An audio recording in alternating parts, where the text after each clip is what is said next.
Hello, everybody. Joe Bagadones here. Welcome back for another episode of Umineko. For you guys, everything's going up on schedule, but for me, it's been a little bit since I recorded. I had a busy work week this week, fairly packed, even though it was supposed to be. Well, it was a holiday, and that usually means like the ops tempo is a little lower because all those pilots, they want to fucking have a barbecue with their family too. So usually there's not much going on, but this weekend, it was nothing crazy, but it was consistently busy. Let's just say so. 12 hours on the line for 3 days in a row. Ugh, ugh, ugh. Also, I fried my brain earlier today when I got off work, because all my writing assignments were due for school. Man, I forgot how much I hate fucking writing. God, I'm pretty okay at it because I can just like bullshit things and like it comes out sounding pretty good. But man, when the topic is pretty narrow, it's pretty rough. Write 500 words on what you think the most important thing was between like the Qin dynasty and the Han dynasty, and it's like. It's like, fuck, I'll just bullshit something about the Mandate of Heaven, and that's what I did. And then I submitted it. I haven't read any of the classmate discussion, like, reviews yet, or what my teacher said, because I posted it at, 7 o'clock at night, and it's 3 a.m. right now, and I'm the only weirdo who's posting things in my, class form at 2 in the morning. So let's see what they thought of my just fucking random typing. My just train of thought directly to my fingertips to the keyboard onto the screen that then got posted. Also, man, you think you're okay with, Japanese pronunciation from my other class, but then, once you're on, a Skype call with your professor, it's like, oh, fuck. Having to actually, properly, loudly, and, clearly enunciate yourself. Because, when I'm studying to myself, I'll just kind of mumble, as I'm, reading the stuff, hajime mashite, Joe Vegadonats desu, yoroshiku onegai shimasu. But then, when you actually have to say it out loud, and, you're looking at your teacher, it's like, hajime mashite, watashi wa Joe desu. And it's like, oh. It's like the super thick American accent comes out, and it's like, damn, I'm not as skilled as I thought. That shit sucks. Anyway, you don't want to hear me mope about my classes, which I technically still need to go in and do my classmate discussions. Read all the shit my classmates posted, and then type a 50-word reply or whatever. Which that's gonna be fun doing after this because they're all due at the midnight tonight, so I kind of got to get on that. I had planned to do all that when I was at work this week because, it's a slow weekend. I can just log on one of the work computers and just do all that over the course of a night, and I'll be good. But then, no. The only times I was inside was to grab my car keys to go to lunch, put my car keys down to go back out on the line, and then come back in to get my stuff to leave. And then I slept all day the rest of the time. Now here we are, reading Umineko, the true classical Japanese literature of our day. Erica's seat was the lowest one in rank. In other words, it was at the inferior end of the table. I guess in this case that would be the right end of the table, down by all those cabinets. Since Kinzo's seat at the high end of the table is empty, if you turn the whole thing around, it sort of looked like Erica was the host of this dinner. Is there even a chair on the other end? It doesn't look like there is. Oops, they forgot to draw that in. それでは皆様、本日の晩餐を始めさせていただきたいと思います。 It's not like Kinzo needs his dinner anyway. You can just pawn it off to Erica. After Goda's announcement, dinner began with the almost customary applause. It was finally the beginning of the dinner orchestra conducted by Toshiro Goda. It's been a while since... Have we ever seen his family name? I don't know. I guess when we like check the character sheet, but you know, Goda's just Goda. It's almost like he doesn't even have a family. He just is. Sitting at such a majestic dinner table was no everyday thing for these people by any means, except for those in Krause's immediate family. However, they were all used to it and acted as though it was completely normal. Again, if anyone was to be surprised, it should have been Erica. And yet, she showed no surprise at this dinner, and acted with composure, blending in with everyone else. Can you really blend in when you're wearing that? There wasn't even a sliver of the fear one might expect from someone who had wandered here like a lost puppy. 不思議な子ですね。後宮家の1年間で最も豪華な晩餐を前に何も取り乱さないとは。Why? It's just dinner, nothing to get fucking all flustered about. 最近の子は肝が据わってるわ。嫌いじゃないわ。フルドさんはこういう食事には慣れているのですか。大した落ち着きようだ。ほんまやな。ずいぶん手慣れたもんや。わしなんか未だに次はどのフォークを使えばいいんか混乱するんやで。Yeah, I never took like the table manners etiquette fucking class in school. I just took the home ec where it's like, here's how you make an omelet. ああ、こっちやったか。それともこっちやったか。I'm pretty sure it's like the table's preset and you just kind of work your way from like outside to inside.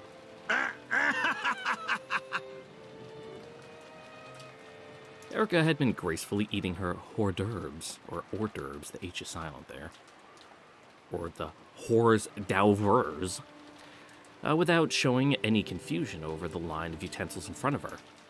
Hideyoshi started joking around with her, gripping a fork in each hand. Of course, a president of a company in the food service industry like Hideyoshi would obviously know his table manners. However, thinking that Erica must be nervous over this dinner, he had intentionally spoken with a comic tone of voice. 外側から順に使うだけですし、面倒だったらお箸を頼めばいいんです。日本人ならお箸です。お箸はいいですよ。これ一膳あればどんな料理でも対処できます。I mean, good luck fucking cutting a T-bone with a pair of chopsticks. As soon as she began talking about chopsticks, her eyes started glittering. The smile she now showed for the first time was far different from the dignity she had shown before, and more like something you'd expect from someone her age. カレーライスはさすがにスプーンでしょ。丼に盛ればいいんです。Donburi style.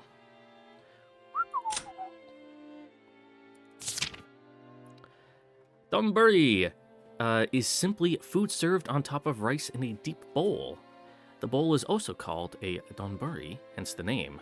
Many types of food can be served donburi style, including curry, karedon, beef, gyudon, or Heikin chicken, oyakodon, meaning parent and child of donburi.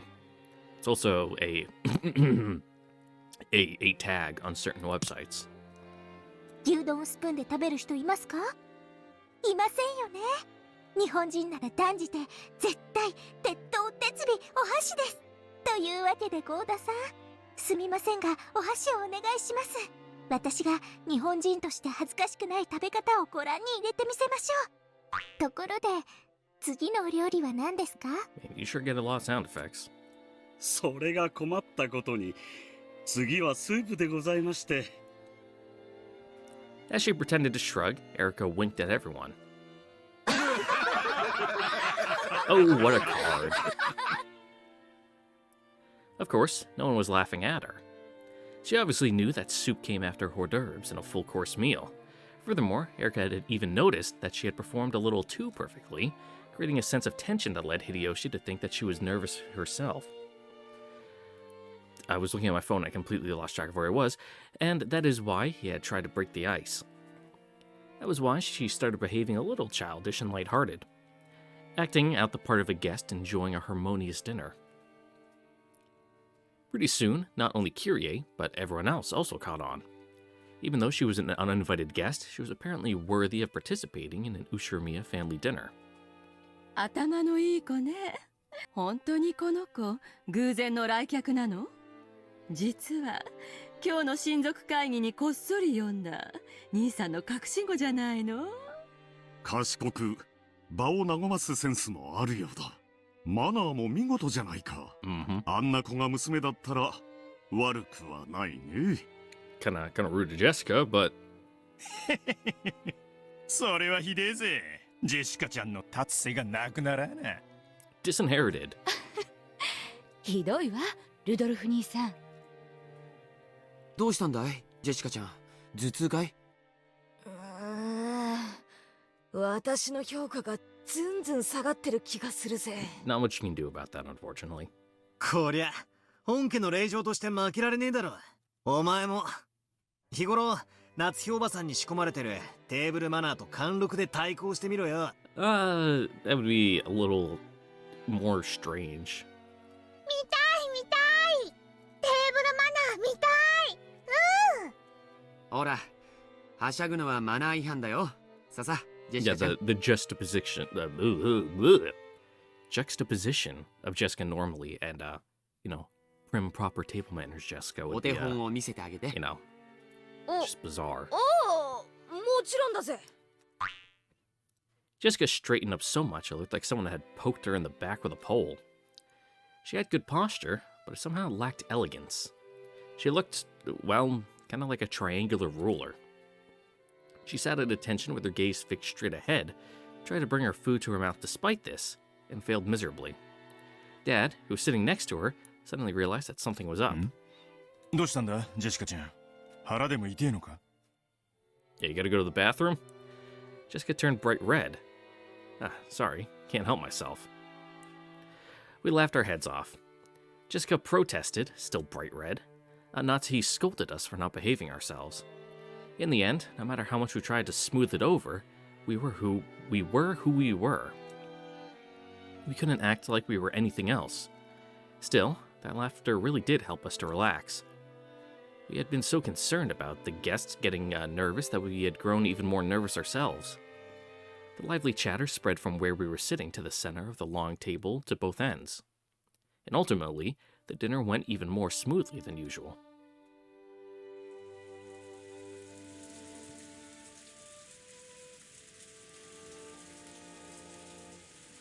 With some delicious cheese and coffee, our peaceful meal came to an end. Cheese? With coffee?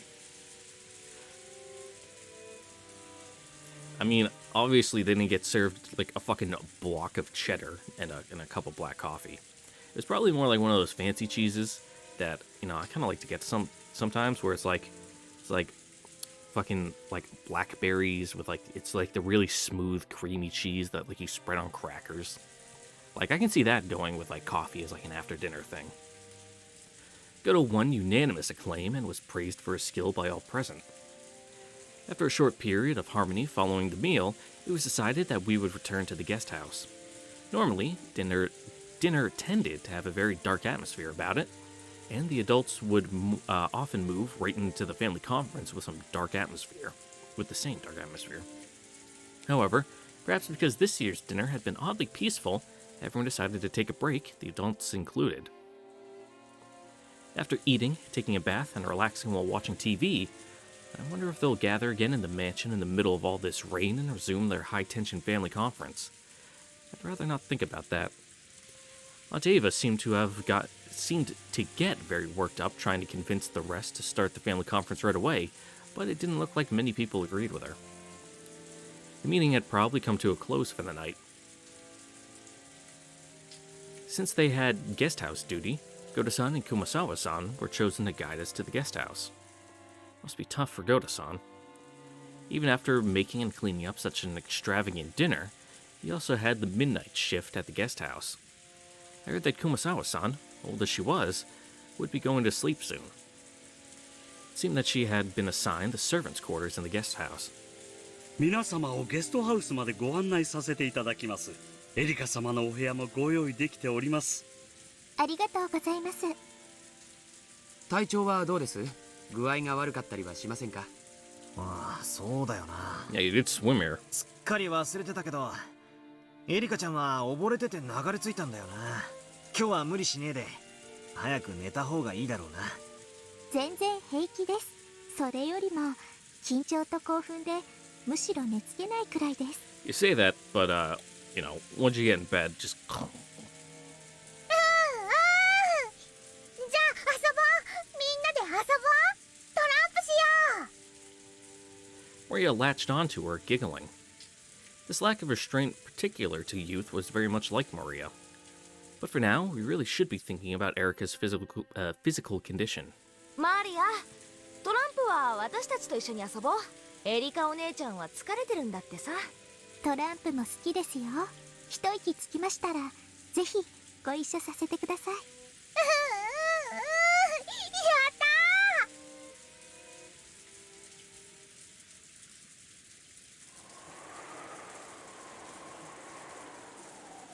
たー。あれはどちら様ですか？ Oh, we're in the main hall. Yeah, it's Beatrice. As you pass through the lobby of the entrance hall, Erica stopped walking.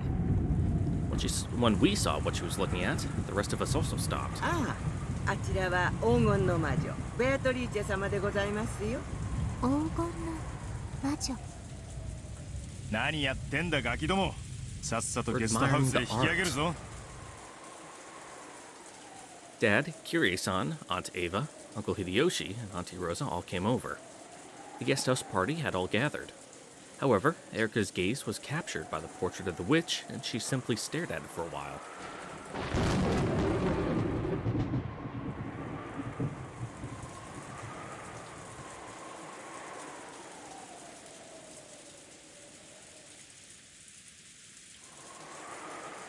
Huh? Ooh, those are some nice clubs. 親父は200億相当の黄金を隠し持っていて、その隠し場所をあの碑文に記したっていう。 That's because it was too early for all of them to disperse into their individual rooms. The relatives who had returned to the guest house were all gathered downstairs, continuing their chat. The topic was the witch's epitaph, which Erica had taken an interest in. 魅力的な謎ですね。誰にでも見られるところに堂々 I guess と it's just 張り出し、 those clubs are put up on the wall behind the bar counter over there, just out of sight from here. そういう挑戦大好きです。ひゅー、エリカちゃんは案外ノリがいいな。 Well, she is the detective. 謎解きとか好きなのか？面白そうじゃないですか。そういう挑戦。多分金蔵さんはあの碑文によって跡継ぎを選ぼうというつもりに違いありませんね。 When she said that, the adults froze and slowly turned to face Erica. どうしてそう思うの？ Auntie Ava spoke with a coaxing voice. There had been whisperings about the relatives every now and then that the person who solved the epitaph's riddle might inherit the family headship. That had been nothing more than wishful thinking, since such a thing had never been specifically stated. And yet, though she had only read it once, this outsider had already reached that conclusion. How had she come to it? No, that wasn't the problem. If you solve the epitaph, you can become the next head. She wanted to establish this not as wishful thinking, but an outright fact. So they closed in around Erica, asking why she was so sure. 大富豪が謎を解いた者に富を譲るというのは割とよくあるシチュエーションです。Is it?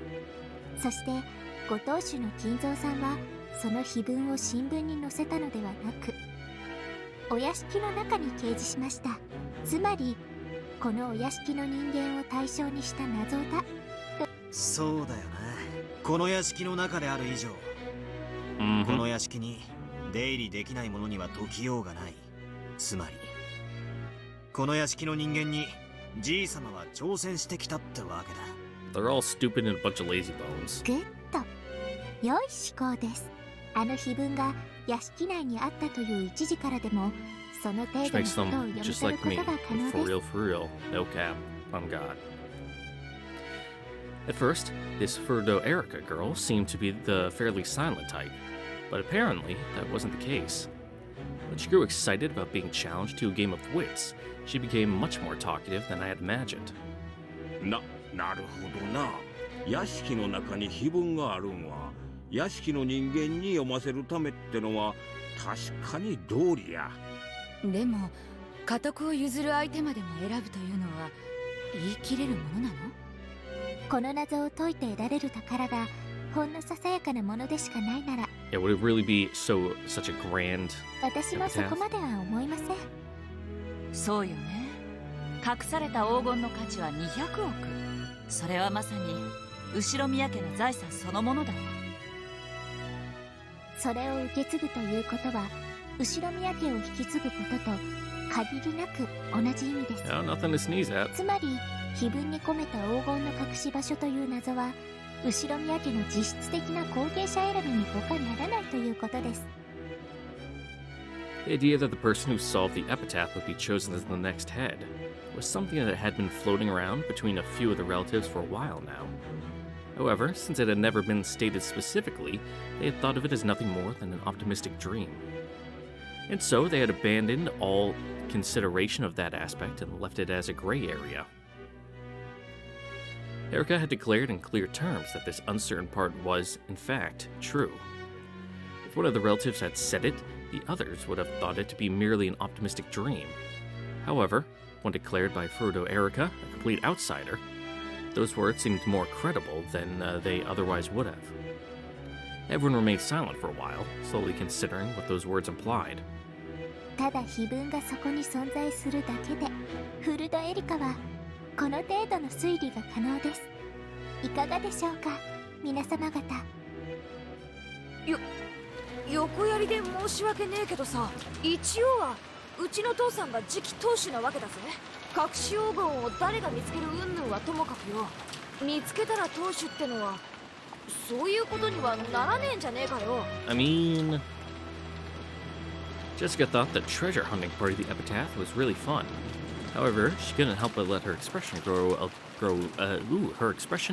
bitter once it started talking about undermining her father's position. 私の推理から演繹する限り、金蔵さんは次期当主のクラウスさんに円滑な当主継承を望んでいないと考えられます。どうしてだよ。 Well, if he did, there'd be no reason to have the epitaph written. 莫大な財産を持つ後宮家の当主なら、政治的な意味で様々な影響力を持つことになるでしょう。ならば本来その継承は厳格であり、一切の紛れが入るべきではありません。そうね。うちの人の好きな戦国武将の話でもよくあるわ。後継ぎ候補が複数いたりすると、大抵お家騒動の火種になる。 And then bloodshed. だからトラブルを未然に防ぐためにしっかりと後継者を指名しておくのが I mean, 大 but who 切 doesn't love a good succession 時 crisis? には競合する後継者を粛清することさえあるんやで。 Even the Sengoku commander Hideyoshi admired. Toyotomi Hideyoshi made his son-in-law Hidetsugu commit seppuku. It was rumored that he might have done it to make Hideyori, who was his real son and born after Hidetsugu, his true heir. In other words, naming a successor was a way to make it known to the world that a given single, unique person would be acknowledged by everyone as the successor, in a way to remove any chance of another person becoming an opposing candidate. グッド、まさにその通りです。あのような碑文の存在はクラウスさんの次期当主の肩書きを危ぶませる意味しか、つまり金蔵さんがクラウスさんに当主を円満に継承させたいと願うなら、あのような危険なものをわざわざ人目にさらす理由がないわけです。そうね。チェス盤をひっくり返せば確かにそう言える。Ma, I'm gonna drop the music just a smidge. Yep, config. Oh yeah, new trophies, because this is technically a new game. Damn, BGM? I guess it's just a loud track. I guess it'll stay as is. 当主は継承するけれども200億の黄金は譲れない。解けた誰かに譲るというのはおかしな話だわ。Giving up the title of head, but only giving the 20 billion yen in gold to the person who solved the epitaph, you really couldn't call that passing on the headship in the truest sense. そういうことです。以上の推理により、金蔵さんがクラウスさんを本当に後継者だと認めていたか怪しむことができるわけです。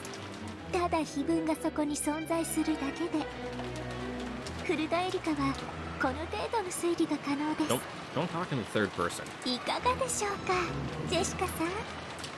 なんだよそれ。何が推理だ。デタラメだ。こじつけだ。 Got a little flustered there. Jessica let her emotions lay bare and glared at Erica. Erica, on the other hand, looked exceedingly calm with an expression that said, "The truth is the truth." I see. Looks like table manners aren't the only way this Erica girl is fitting for the Ushiromiya family. It seemed that she really is like the family, even in ways that would have been better if she wasn't. まあまあ、落ち着けよジェシカ。エリカもそれくらいにしろって。まあその後継者云々の話は置いといてもやな。いずれにせよお父さんからのビッグクエスチョンやというのは間違いないやろな。200億やでマリアちゃん。もし見つけたら何に使う？おお、黄金鏡は黄金だけじゃない。もっと神聖な場所なの。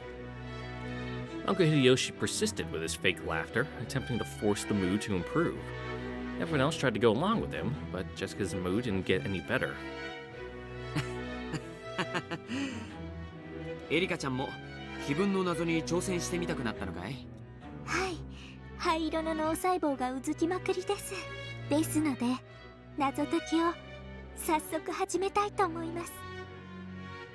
George Anarchy skillfully turned the conversation around. Just like the time she had made everyone laugh in the dining hall, Erica looked about with gleeful eyes and jumped at the chance. 気に入ったわ。せっかくエリカちゃんが面白がってくれてるんだし、また去年みたいにみんなで謎解きをしてみましょうよ。Yeah, make it a group effort, and then we can all just split it. 私コーヒー入れるわ。欲しい人は手を挙げて。 Damn, I need to make some coffee. I keep completely forgetting to buy more because I took the bag of coffee I had here and brought it to work because I ordered a new coffee pot just to bring to work. It has a nice heating element in the bottom, so that way the coffee stays warm even after you make it, and it's been sitting there for like 10 hours, which is really useful. I can make it at the start of shift and then come inside after doing work for 8 hours and like, oh look, some nice warm coffee already prepared. マリアはダメよ。眠れなくなっちゃうでしょ。 It'll stunt your growth. マリアもブラック飲む。 Oh, no you don't. ワクワクしません？こういう謎、私は大好きです。 Erica said that and smiled. Even though she must have known that she had ticked Jessica off and made the atmosphere sour, she just smiled nonchalantly. 別に10月5日の事件を待たなくても解ける謎はあるってわけ。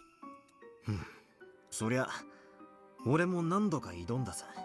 だがでもさっぱりわからなかったから投げ出して考えるのをやめた。 Yep, let's just put that in a pigeonhole that for later. And then, everyone starts dying and gets completely forgotten about. It pissed me off, but I didn't have a good counter for that. After all, I don't get that epitaph at all. Don't even know what the beloved home of old means, much less the parts about the Sweetfish River and the key. Thinking that a few more hints would show up if I waited, I kept on waiting and just stopped thinking. あなたなりの答えは準備できてる？私が今から解いちゃうから。何？ベルンはね、ここで碑文の謎を解いちゃったのよ。さすが奇跡の魔女ね。解ける謎であるならば難易度に関係なく必ず解ける。今度は解くのに何年かけたの？失敬ね。かけらをほんの数百個ほど漁っただけじゃない。やっぱり恐ろしいわ。それは赤で答えをいきなり語るとかそういうインチキじゃねえんだろうな。安心なさい。あなたと同じプレイヤーとしてのルールにのっとってよ。Okay. じゃあ始めようかしら。 Sure, let's fucking crack it ここ open. じゃ狭いわ。海の上で話しましょう。オッケー。酔わないでね、パトラー。海って何の話？ We going on a boat?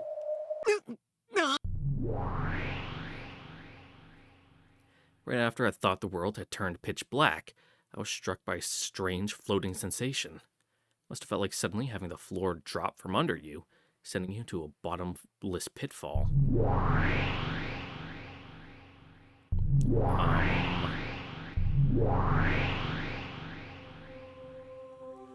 When I looked, I saw the two witches and I had been thrown into a pitch-black universe. This space was cloaked in endless darkness in every direction, and it felt like an infinite expanse filled with countless glittering objects. Instead of a universe, some people might have likened it to the depths of an ocean where countless glittering fragments drifted.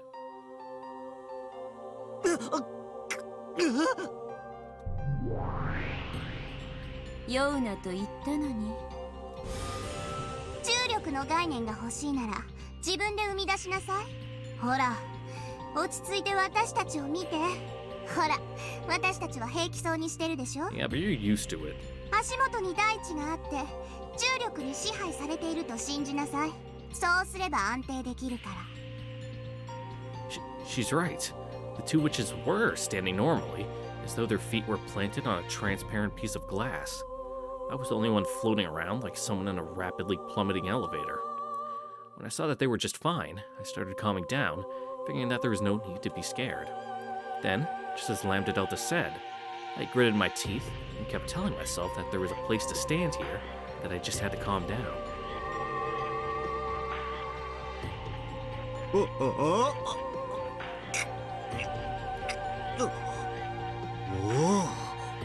お上手お上手。あんたの名前は？後宮バトラー。他の誰に見えるよ。オッケー。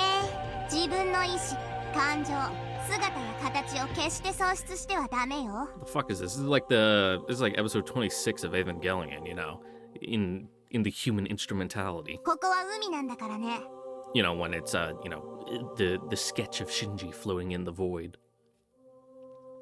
意味を喪失すれば永遠の深淵に落ちて海の藻くずよ。気をつけなさい。 I didn't get what Lambda Delta was saying, but I tried to calm down for the time being. I seemed to be regaining my balance the more I calmed down. Gradually, that weird floating feeling, like I was falling forever, began to disappear. It still felt strange, like struggling to stand upright at the bottom of a deep pool, but it was much better than before.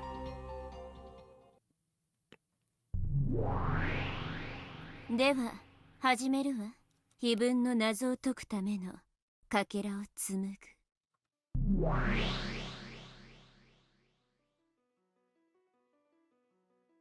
Margastel opened both of her hands.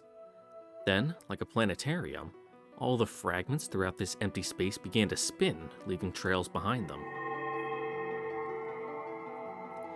The expression planetarium might have been even more fitting than I had thought. Multiple fragments were tied together by golden lines, and what looked like constellations zoomed by us rapidly, one after another. It felt almost as though we were dashing through space at an incredible speed.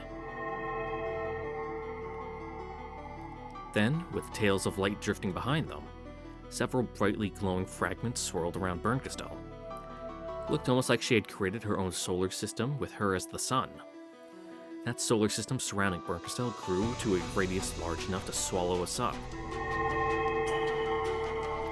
And every once in a while, one of the satellite fragments zoomed right past me.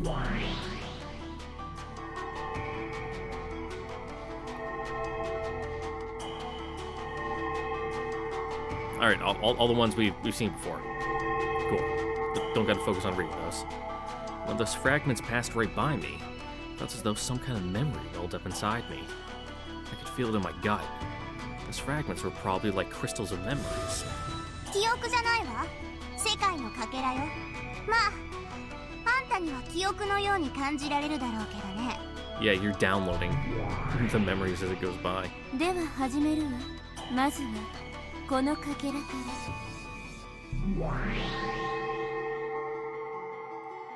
One of the satellites in the solar system was slowly sucked in towards Bernkastel as its orbit around her decayed. It drew a spiral as it approached her and came to rest in the palm of her outstretched hand. Then it shone brightly, painting over the world with pure white.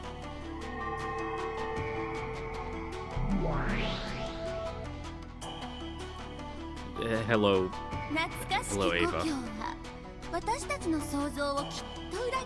Yeah, let's roll it back to episode 3. お父様が唯一懐かしむ過去は少年時代だけだもの。覚えてるぜ。これは第3のゲームで、エヴァおばさんが碑文の謎を解く直前にしていた自分の中の魔女とやらとの考察だ。そうよ。そしてこの考察から彼女は正解を紡ぎ出した。つまり正解へ至る重要なヒントを示すかけらということ。Yes, つまり clearly. この推理は間違っていないということなのよ。Because she did find the gold. つまり懐かしき故郷とやらば何かの比喩でも何でもなく、そのままじいさまが少年時代を過ごした故郷と読み取っていい。そういうこと。そして少なくともそれは小田原ではない。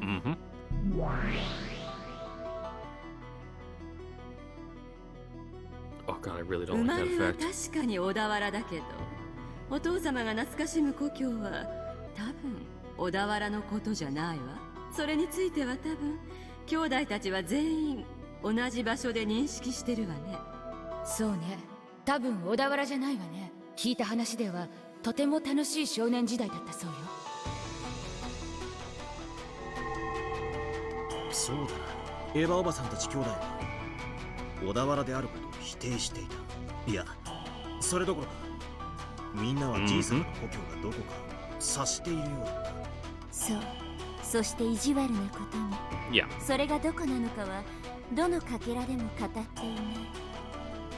そりゃそうでしょう。それを教えてあげちゃったらヒントが過ぎちゃう。Would have been a little too easy. 難易度の高い謎でなきゃ意味がないんだから。あらいけない。これもヒントになっちゃうわね。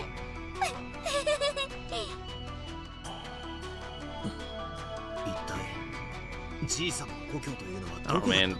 fucking had to do with a little kanji そ game. れがわからなくちゃ始まらない。始まらないから思考を停止したわけ。住み得た場所である以上、それは有限の範囲内だわ。まあここが一番辛いところなんだけれど。お前は確か解ける謎である限り絶対に解ける魔女だ。つまりお前はその有限の範囲内、つまり地球上の全てがじいさまの住んでそうな土地を全て想定して考えたのか。そうしてもいいけれど、それじゃあ時間がいくらあっても足りないわ。だからさらにヒントを加味して答えを絞る必要があった。Narrow it down a little bit. 自分で言ったじゃない。水の流れる川かどうかわからないって。あゆという言葉がそんなにもややこしいなら忘れてしまえば。川で考えるの。Yeah, then we went the family 川 tree. で家系図という連想は悪くないわ。その要領で川から連想するものを他にも考えてみて。故郷を貫くアユの川。しかしその川は本当の意味での川ではない。エヴァは川から連想できる他のものを考えたわ。そうだな。しかし川じゃないならアユって何なんだ。 I don't know, maybe just like something. 考えなさい。故郷を貫く川。でも水の流れる川じゃないわ。川のようにも例えられるもの。懐かしき故郷を貫くアユの川。エヴァは故郷がどこか分かってたからアユというヒントを切り捨てて考えたけど、故郷を知らない私たちにはヒントになりうるかもしれないわ。Sure. アユの川に悩みすぎたわ。アユなんて大した意味ないじゃない。そんなことないわよ。立派なヒントだったじゃない。まあ確かにアユである必要はなかったかもね。アユって何なんだ。川が言葉通りの川でない以上、yeah, then ア none ユ of だっ the ても fish ちろん are really 泳ぐ fish. 魚を意味したりはしないはずだ。そうね。その上ローザに至ってはアユに大した意味はないとまで言い捨ててるわ。その一方でエヴァはアユである必要はないが立派なヒントだったとも言っている。つまりアユは何かを想起させる鍵だということ。その何かが他の単語であっても想起できるならエヴァの言うアユである必要はないがという言葉につながってくる。From these thoughts, Auntie Ava formed some theory. Went to the archive, looked through some kind of book, and verified that she was right. In short, Auntie Ava formed some theory about the true nature of this Sweetfish River running through his home of old. Then, she opened a certain book to determine whether that theory was correct or not. In other words, this theory was something that could be verified through some kind of book. Also, after she figured out what the Sweetfish River was, she figured out the rest of the riddle very quickly. よい思考よ。碑文は川を下ればやがて里ありと続く。エヴァはその時点ではそこから始まる産業の謎を解けてはいなかった。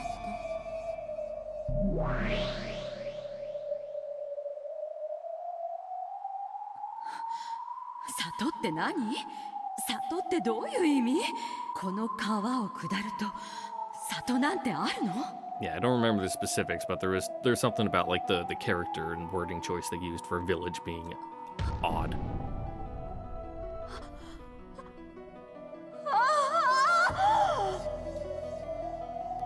All those pieces that I hadn't been able to understand at all were, right before my eyes, starting to snap into place all by themselves.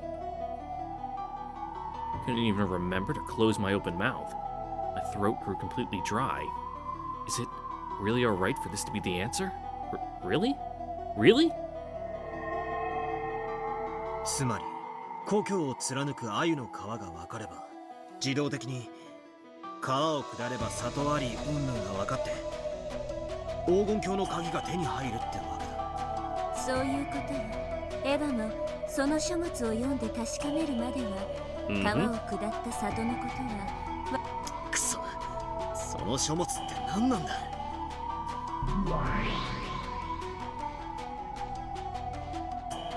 でもこれは全然6文字じゃないわ。これが答えに間違いないって断言できるけど、これは全然6文字に満たない。また思考停止？ならそれを6文字で読める方法を考えなさい。Yeah, just change it around a little 思 bit. いつかないなら調べなさい。 Get a dictionary. きっと答えはある。 Or more, I guess, a thesaurus. God, now I actually can't say it like a real word. A thesaurus. それを疑ってはダメ。それが信じられないならとっとと泣き寝入りでもしてへそでもかって死んじゃえば。1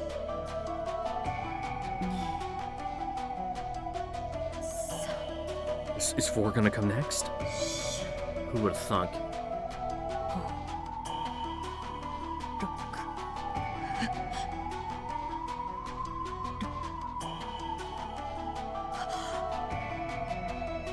6文字。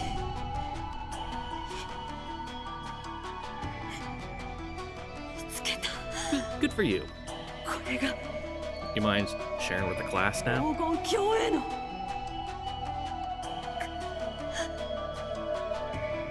鍵。 How dramatic.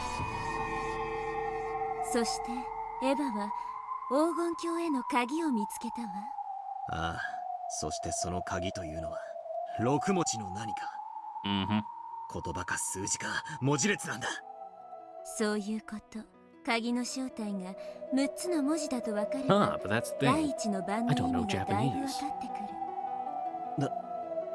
第一の番に鍵の選び師6人6文字。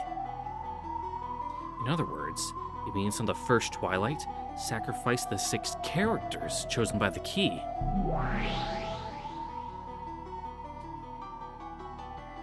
この鍵がある特定の6人を指し示す、いえある特定の6つを指し示すというべき。もしこれが文字通りに生贄を捧げろという意味でないなら、例えばアナグラムかもしれない。アナグラム、文字遊びのことか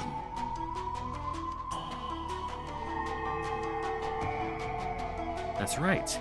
Kiri-san theorized this already way back then.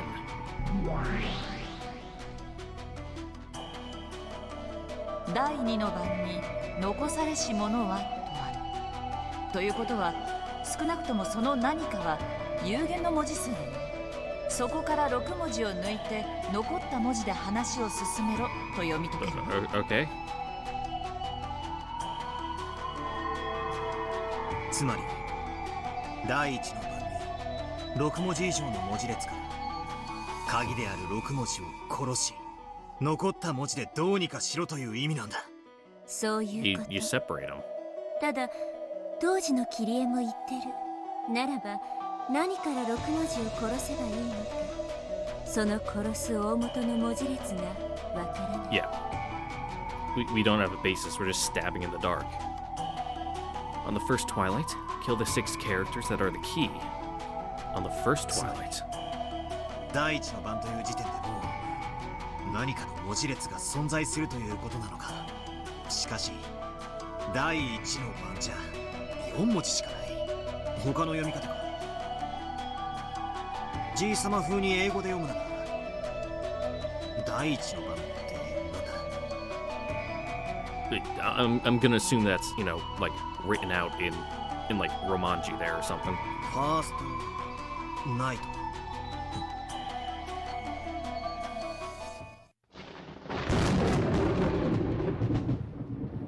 グッド。バトラさんのその考え、なかなかです。Okay. 鍵の選びし6人の生贄を6文字の文字列と読み解く柔軟な発想だと思います。鍵が鍵の形状をしたものとは限りませんから。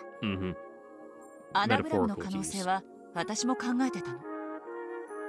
そういや以前そんなことを言ってたな。しかしだとしたら何から6文字を抜くんだ。そうね、6文字も抜く以上、それ以上の文字数だわ。第1の番を6文字以上にどう読み解けばいいのかしら。お父様のセンスならやっぱり英語なのかしら。行き詰まるようなら先に第2の番に進みヒントを探してみましょう。 Yep, just chip away 残され bit し by 者 bit. は寄り添う2人を引き裂け、残されし者は6文字を抜いた後に残った文字だと考えてよいでしょう。となると寄り添う2文字とはどういう意味になるんだろうね。わかったぜ。つまりはこういうことだ。All right, spell it out for us. For example, let's take the following list of 9 characters. 1, 2, 3, 4, 5, 6, 7, 8, 9. Then, let's say that the 6 characters offered as sacrifice are 1, 3, 6, 7, 8, and 9. We erase the aforementioned 6 characters from 1, 2, 3, 4, 5, 6, 7, 8, 9 and get x2, x4, 5, xxxxx. 2と4と5が残るな。それでどうなるってんだ？ Separate 4 and 5. 4と5寄り添ってる。そうか、つまり寄り添いし2人っちゅうんは x2, x4, 5, xxxx. そうさ、2と4は間が空いているが4と5は隣り合っている。寄り添いし2人だ。グッド。お見事です、バトラさん。引き裂くという意味が4と5も潰せという意味なのか、4と5の間を開けと言っているのかは分かりかねますが、その着眼は良いと思います。Starting point. なら第3の番の残されし者は誉れ高き我が名を称えよってのは何だと思う？文字遊びである可能性が高い以上、それもまた言葉遊びの可能性があります。残された文字は誉れ高き我が名を称えよ。 So 2, 4, 5. Well, you're supposed to eliminate 4 and 5. So. Or, well, we don't know if they're supposed to be eliminated, so it's gray. どなたかわかる方は？私は多分わかっ何よ、教えなさいよ。これもアナグラム。またしてもグッド。バトラさんはなかなか発想が柔軟です。アナグラムって if anything. 文字遊びって意味だよね。ということは、つまり残った文字を入れ替えると何かの単語ができるという意味じゃないかしら。だな。とすると、ちょいと勇み足な仮説だが、俺は第一の番に間引く大元の文字数は11。またしてもお見事。私も同じ見解でした。どうしてや？どうして11文字なんて言えるんや？生贄を一人殺すというのは文字を一文字潰すことを意味すると思われます。第二の番の引き下げをとりあえず2文字の間を開けという意味で解釈した場合なら11文字。この引き下げが2文字を潰せという意味なら13文字になると想定されます。なぜならその後の第4の番から第8の番にかけて5回殺せという記述が出るからです。そしてその次の第9の番で誰も生き残れないと書かれています。魔女が蘇るって部分をとりあえず無視するなら、これは第一の番に6文字潰し、寄り添った文字を割いて、さらに5文字潰したらぴったり文字がなくなるという意味ではないかと考えたんだ。 Zeros out. So that makes 6 plus 5 equals 11 characters. If tearing apart those two who are close on the second twilight means to kill both of them, that makes it 6 plus 2 plus 5 equals 13 characters. There's a chance that the word symbolizing the first twilight has 11 or 13 characters. 実にお見事です。私とまさに同じ推理。バトラさんもどうやら私と同じ灰色の脳細胞に恵まれているようですね。I mean, he's got some. They take a little while to get warmed up, but 適当だ they're ぜ。 there. 適当。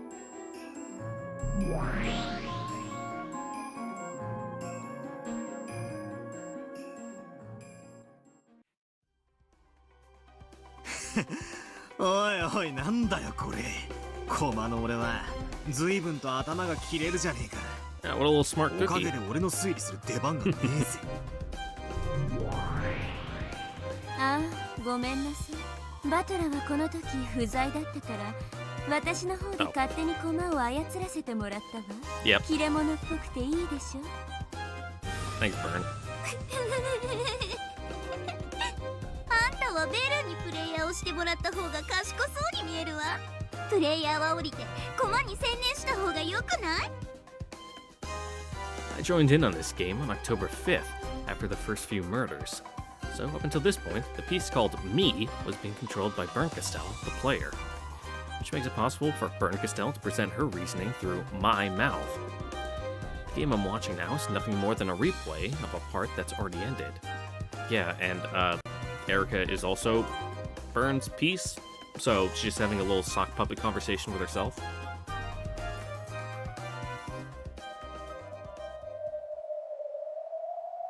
However, that's probably good enough for now. This Berncastel-sama has gone out of her way to solve the epitaph for me, so I'll watch closely for now. And I'll try to find out what it means. Lambda Delta let it slip herself just a second ago. そりゃそうでしょ。それを教えてあげちゃったらヒントが過ぎちゃうわ。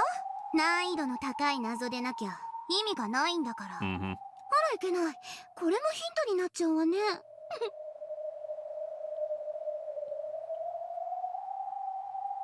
This theory about grandfather creating the epitaph in order to choose a successor isn't bad at all. Erica and Berncastel's logic is extremely reasonable. That's only if we assume grandfather was the one to create it. He was probably alive at the time the epitaph was displayed, but of course, he's already dead by 1986. And in the games up until now, Beatrice threatened us repeatedly with letters, saying that the only way to survive was to solve the epitaph, and trying to force us to solve the riddle. Which means Beatrice knows the answer. In other words, it was Beatrice's intention, her hope, that we would try solving the riddle of the epitaph. The epitaph is so confusing that, in most cases, the relatives never seriously tried solving it until the threatening letters started to arrive. That's why Beatrice fired the starting pistol, which made us take a go at it.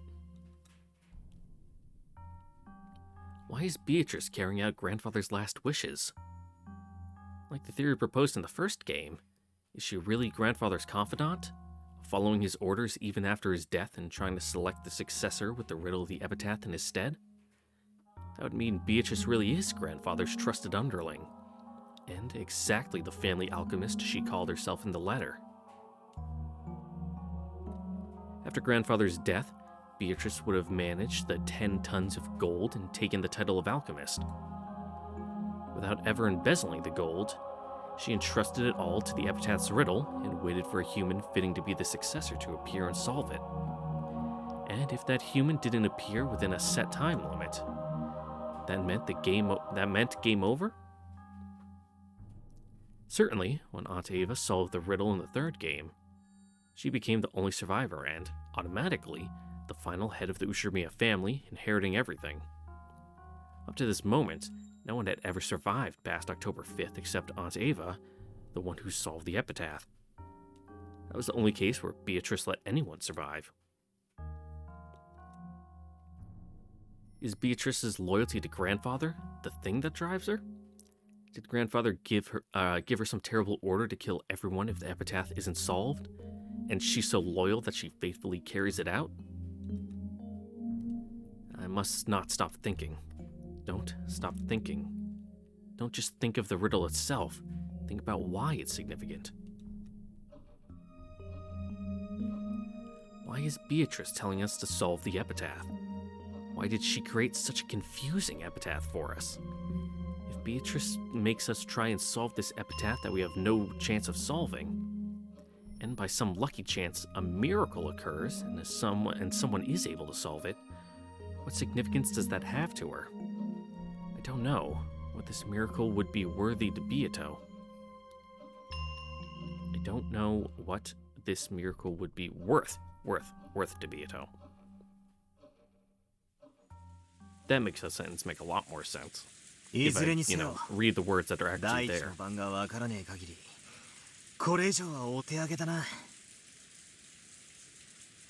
We tried looking at it from several different angles, but in the end, we got stuck there and made no further advances.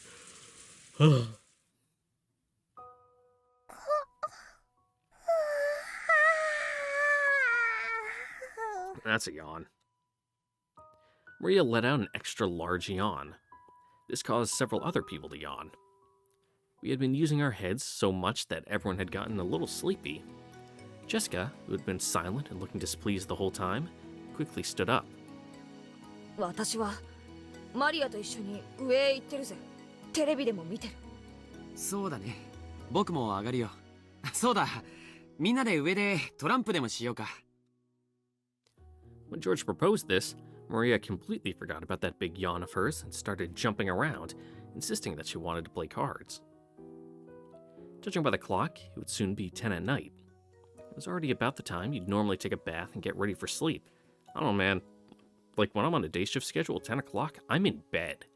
Like, 9 is when you're like, alright, time to wrap everything up. Even the adults seemed pretty weary from traveling. We decided to continue this later and went our separate ways. エリカちゃんも一緒にどう？トランプ。お気持ちだけで結構です。客人の分もわきまえず、ちょっと仕切りすぎました。今夜はおとなしく休もうと思います。自分が遭難者であることをすっかり忘れていましたから。まったくだぜ。とても溺れてたとは思えない元気さだ。若さね。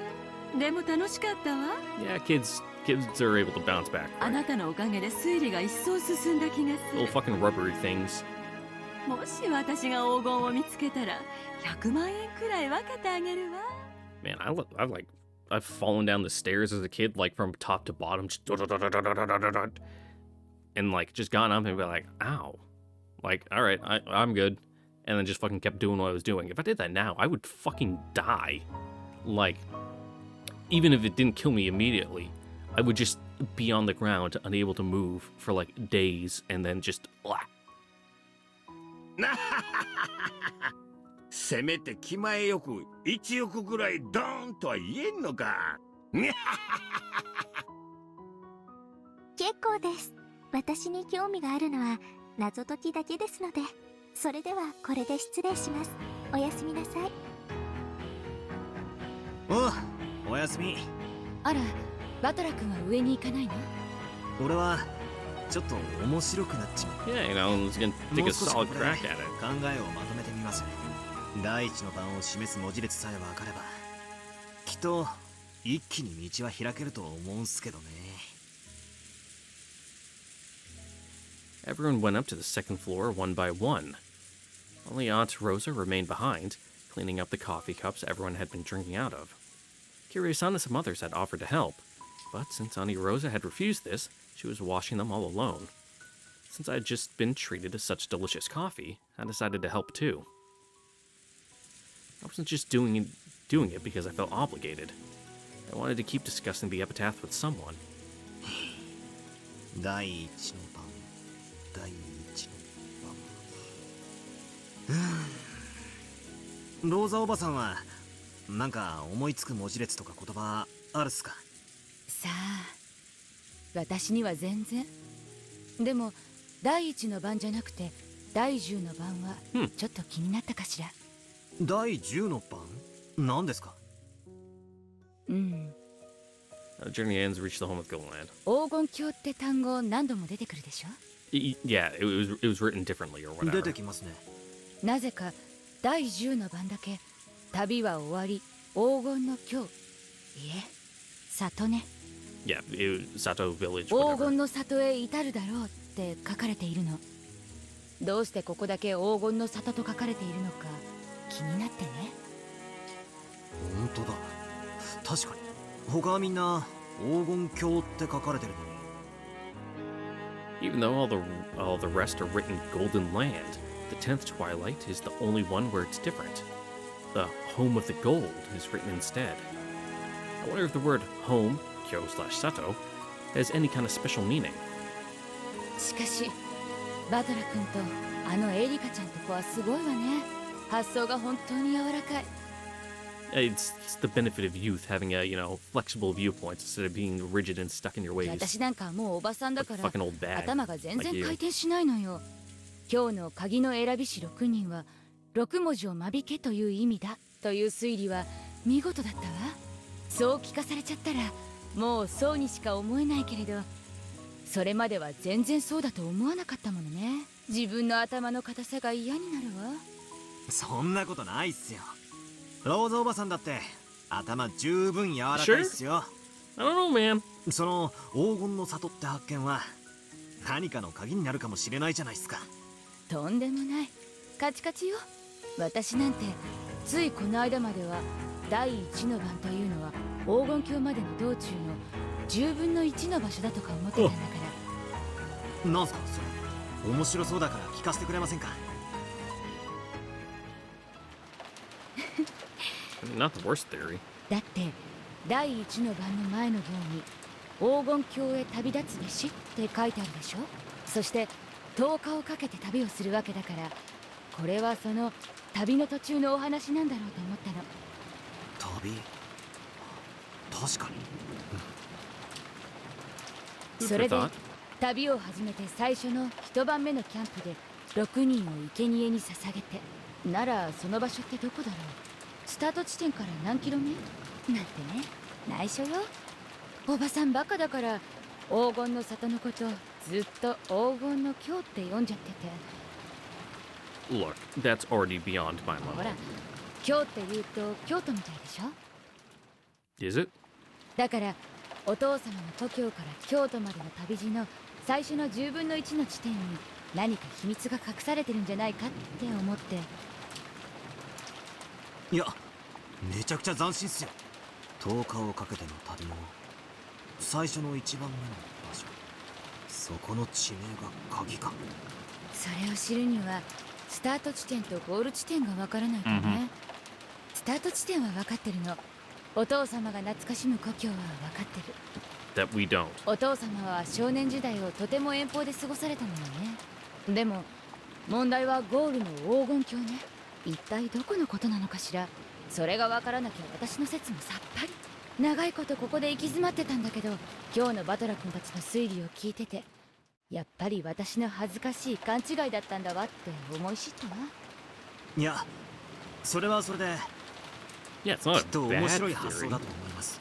Like it's got some meat on the bone, but スタートとゴール、10日間の旅、その最初の一晩目の到達点。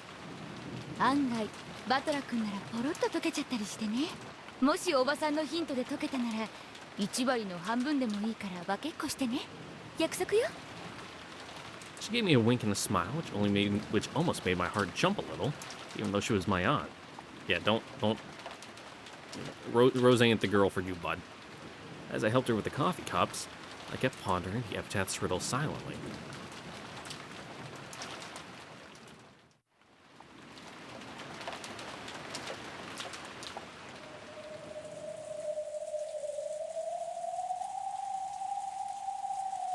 After I finished helping Auntie Rosa and went into the corridor on my way to the bathroom, I saw Erica unlocking the door to her room on the way there. あんたの部屋は2階じゃなかったか？てっきり上に上がってもう部屋で休んでるのかと思ってたぜ。ちょっと探し物をしてまして。 Just snooping? ここにならあるのではないかと思いまして。探し物？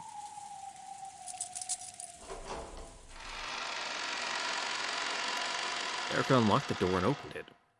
A dusty smell drifted out. Oh, the little archive. It was the archive. The distance between the bookshelves was too small for this to be called a library room. Also, there's only, like, 3. Well, it depends. You can't really call these, like, bookshelves, like, they're standalone. They're almost, like, built into the wall. This was obviously a room made for storing books, not reading them. 探し物ってのは本なのか？本と言いますか。まあ、資料です。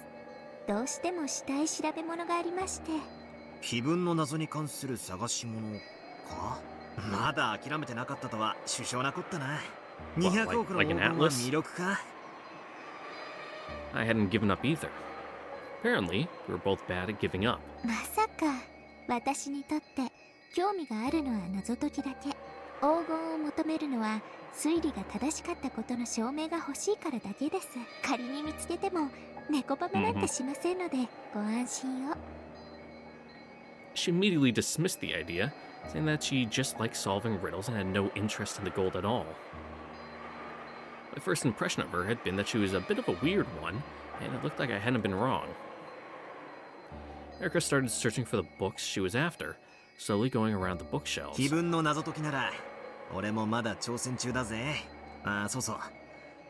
さっきローザおばさんに第一の番のヒントになるかもしれない。伺います。Erica asked this without stopping her search or even turning to face me.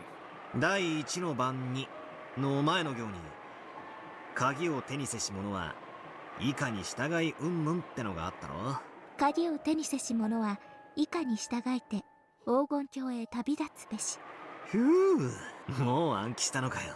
さすがだな。それがどうかしたんですか？黄金鏡へ旅立つべし。だろ？ローザおばさんは第10の番、すなわち10日をかけて懐かしき故郷から黄金鏡へ向けて旅に出るということを連想したらしい。実はそれは私も気づいてました。10日かかる旅路の1日目にたどり着く場所。そこから生贄を捧げる。ああ、ローザおばさんもまさにそれを想像した。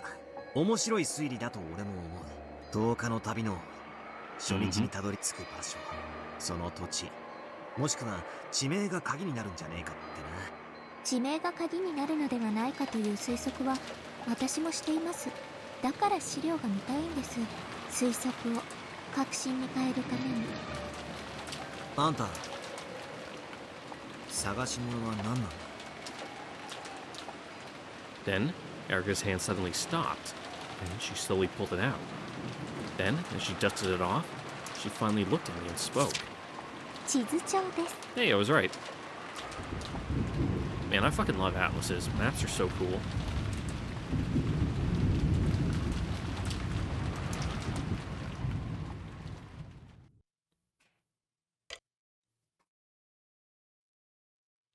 Well, they're cool anyway when they're not on my homework and I have to label things. That sucks. I hate doing that.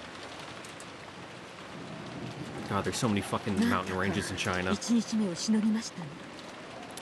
I got them all right too. What really annoys me is I mislabeled the South China Sea and the East China Sea. I put them backwards, and those are the only things I got wrong on like my fucking week 1 like quiz for my class. That one's frustrating. I got all the fucking stupid ass mountain ranges and rivers in China right, but the fucking East and South, I somehow got those backwards. I think it's because I was looking at the Sea of Japan, and I'm like, oh yeah, the sea south of that. It's the China Sea that's south. It's the South China Sea. I'm so smart. And then, no, it was east, and then the other one was south, but I wasn't paying attention. I was just doing the process of elimination. Like, well, I only have one left, so that one must go here, and it is a sea, so that tracks. Perfect. And then I got them wrong. I still got, like, God, what was it in total? It was like still a 90 or whatever, but that one just stung because I'm like, I'm so fucking stupid. I'm so dumb. But you guys already knew that. But with that, as we were going to end here for today. Once again, thank you all for watching. Don't forget to like, comment, subscribe, and the notification bell. See you all next time for the next episode of Umineko, where we'll get into the mystery some more once I'm done all my homework. Catch you guys then. Later. Bye. Mwah.